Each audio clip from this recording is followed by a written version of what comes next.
We've been waiting for a long time. Yes, we've been waiting for a long, long time. We've been waiting for a long time. But we ain't gonna wait no more. We're getting ready to rock and roll. The boys are back in town. The boys are back in town. Some folks have a strange idea of entertainment. Horror movies make me horny. Welcome back to In the Spotlight. This is episode 5. I'm John Horton. And I'm Kyle Pearson. How you doing, Kyle? I'm doing great. Long time no see. And I see the cat while. is making a cameo yet again. So we are going to delve back into some old-fashioned reviews of a couple movies. But before we start, there's something I wanted to bring to your attention. Okay. A little piece, and I freaking lost it again. Anyway, coming to select theaters is what is called Hands Across Tromerica. Troma. Troma, Okay. the company behind The Toxic Avenger, Sergeant Kabuki Man, several other really low-grade films, Class of Nukem High. I'm sure everyone has seen these.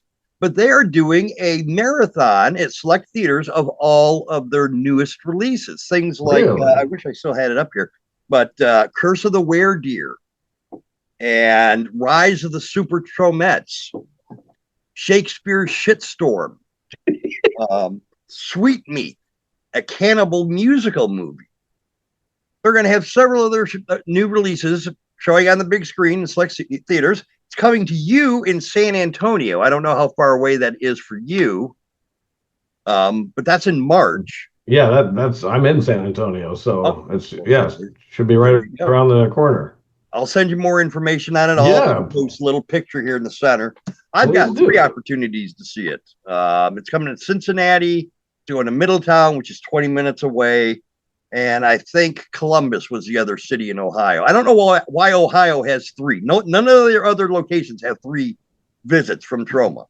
Wow. I'm not sure what they're trying to say here. But it might be fun. It might not be fun for the wife. That's the thing. This is well, first of all, she's always been more interested in horror movies than I have. Oh, wow.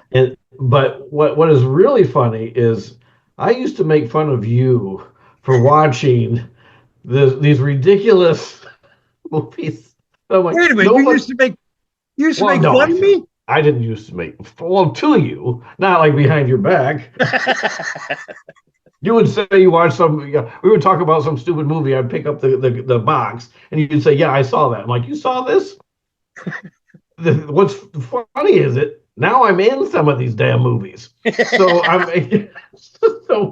I went from making fun of them and now I'm giving money to them and appearing in some of these suckers. So exactly. But the fan base is much not only is it larger than I ever could have imagined, and it seems to be blowing up all the time. But my wife and I went to the Houston Horror Film Festival. That place is throughout a whole hotel, and the place is packed. I mean, insanely packed. And I mean, there was, Heather Langenkamp was there. So, you do have a big name, but then, other names, from these small little movies and people know who they are and they're excited about it. And it's a whole different feel, because when we used to go to even when the cons were just getting popular, right? And people would make fun of those then because you're like, oh, William Shatner is going to be a such and such, and then I ended up going anyway. And, you're making fun of it, thinking, because like the old SNL sketch where, he's up there and it's like, get alive, people. And then it's just taken off because that's what people really do enjoy doing. And it's not just, it seemed like a quirky thing. I remember seeing the killer condom. That was always the one I went back to. I remember looking at the box for that, thinking they actually made this. Somebody approved this movie, but people have such a passion for this that there's this is the movie I want to make, and damn it, they're making them. Yeah. And it's incredible. I mean, I'm doing a Haunted House of Pancakes for. I was just gonna say Haunted House of Pancakes. Yeah, Killer Pizza. I'm in the same type of things, but to see these people, I mean, they really get behind it. They're throwing everything they've got at it, and it's there is something out there for everybody. And if there weren't people like you and your wife watching these movies, then yeah, it wouldn't work. But right. There is a huge, tremendous fan base of people that love these type of movies. And I'm starting to, I'm getting into it more because I'm like, okay, what am I getting myself into? And then I'm watching them. I'm like, you know what? They all have their quirkiness to them. Yeah. Are they, you're not talking Academy Award winning productions, but I've seen a lot of Academy Award winning productions that I liked less than I like some of these films, just because they're quirky, they're fun, and it's interesting to see how they can make a movie work. And right. And if some guy didn't say, you know what, if I take my friend Bruce Campbell and I put him in this movie about this book, and they're in the cabin in the woods, we wouldn't possibly have all these movies. But something like Evil Dead showed there was a need for that type of film, and exactly. There's an audience for it, and it's tremendous. It's so cool. And I was late to the boat because I'm trying to make fun of you. Exactly. And you were the one that was right the whole time. Ain't that the way it always is, though? It's beginning to be like that. Same way with my wife. I always find myself being incorrect. The beautiful thing about Troma, they may have movies that are not necessarily for you or I. I mean, I still like them to some extent. I've gotten to the age in life where I'm going, it's a little bit too much, don't you think? Come on, let's back off a little bit on. I mean, there's a movie I actually turned off because it was too vulgar. Wow. Yeah, did you ever see that Robot Santa one? No. It's recent. It was out like last Christmas or the Christmas before, about a killer robot Santa Claus. I know there was Terrifier 3. No, not that one. Yeah, kind of like, that's not a robot, that's a clown. Right. No, this was a robot. God, I was so excited about it, and I had to turn it off because all they did is talk about swear words and fucking in vulgar terms. Really? Much more vulgar than I ever was in high school. Well, yeah, I can't deal with this. Yeah, there is a line. I mean, if that's all you've got. Yeah. I know there's probably some 12-year-olds that are like, ooh, and that's going to be their movie when they grow up. This is the one that, but yeah, there's a line. I'm like, because I can take a lot. Yeah. I can take, a lot and just say, okay, whatever, and I get through it. But if that's all you've got, if it's one note and that's the note for 90 minutes, then yeah, no, thank you. Murder size. Fucking movie. Now you're making me. You're coughing. But the great thing about Troma is, and I've always said this, even when we were in high school and when I met my wife, because my wife's not a fan of so much of that stuff either, of Lloyd in particular. Mm-hmm. But it's great because he gave a freaking platform for movies that you would not see made at all. If it wasn't for Lloyd, you wouldn't see a Toxic Avenger. Not in the theaters, not on the video store shelves. They're all, long hair, punk rockers, nipple piercing. You wouldn't have that kind of stuff if it wasn't for Lloyd giving that platform to the voiceless. He's giving voice to the voiceless. Steal a line from wrestling. And that's one of the things I admire. He had a film festival. He put together a film festival called Troma Dance that was in direct retaliation to his films not being accepted at Sundance. Oh, okay. So he decided, you know what? You don't want to have these movies here. I'm going to have a festival in Colorado where these movies are shown. Once again, giving a platform to people that have the passion, but would be looked down on by the Hollywood elite, I guess, for lack of a better And term. I bet you that sucker sold out. What's that? I bet that sucker sold out too. Oh, yes, absolutely. Yeah. Absolutely. Yeah. I was going to say that's, there is a, and for as bizarre and as vulgar and as violent and as, demented as a lot of this stuff is, when you go to these festivals or these conventions, the people there are the nicest people you could possibly meet.